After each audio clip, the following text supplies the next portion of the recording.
with the main event.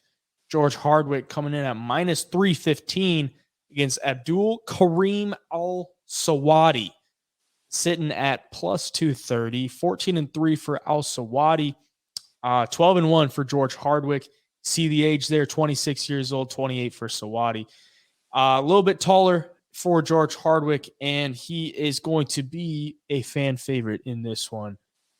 He's coming in here as a pretty sizable favorite. Maybe that has something to do with it, but he has been very good with Cage Warriors promotion. He's 6-1. He's been on a 8 fight win streak, I believe. So, I mean, he hasn't lost since 2019. He's been looking pretty good there.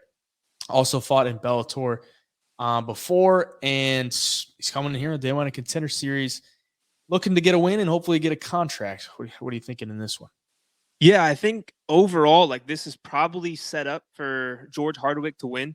When you look at his opponent, Al-Selwady, he's smaller in a lot of his fights. He's been knocked out 2 or 3 times in the very first round of some of his fights.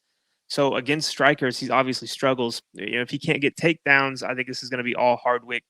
I was kind of talking to you before this, though. I don't necessarily see what everybody else sees in George Hardwick. I mean, everybody's talking, you know, he's like this killer, unbeatable, you know, Cage Warriors champion, on and on. But, you know, he's like solid on the feet. He, you know, does get a lot of finishes and stuff, but he's not super like explosive or aggressive or anything. He's just real technical and smooth with it. But yeah, here, you know, this is a bad matchup stylistically for him, but he does have good takedown defense, and I think it's going to be a good enough to stuff it against Al-Selwady. And ultimately, you know, kind of pick your round. Which round do you think he's going to get the finish in? Because I do think that's what ends up happening. Yeah, I'm kind of with you. I think Hardwick may be a little bit too big of a favorite in this one, but either way, it looks like it's a good matchup for him.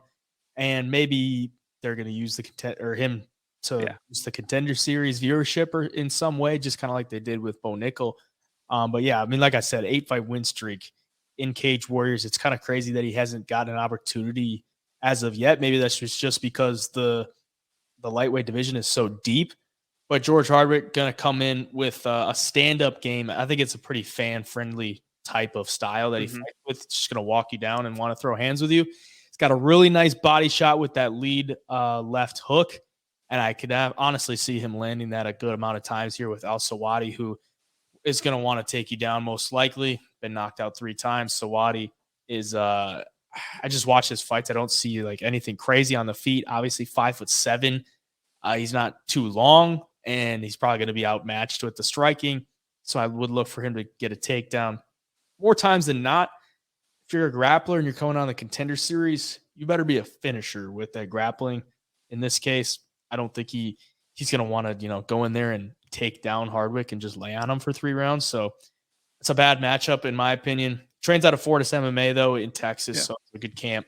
And he's the number 1 ranked fighter or lightweight out of Texas, so he's got that behind him. Interesting play to take him as a dog here, considering what we saw last week. But I do think George Hardwick gets the win. A little chalky though for my liking.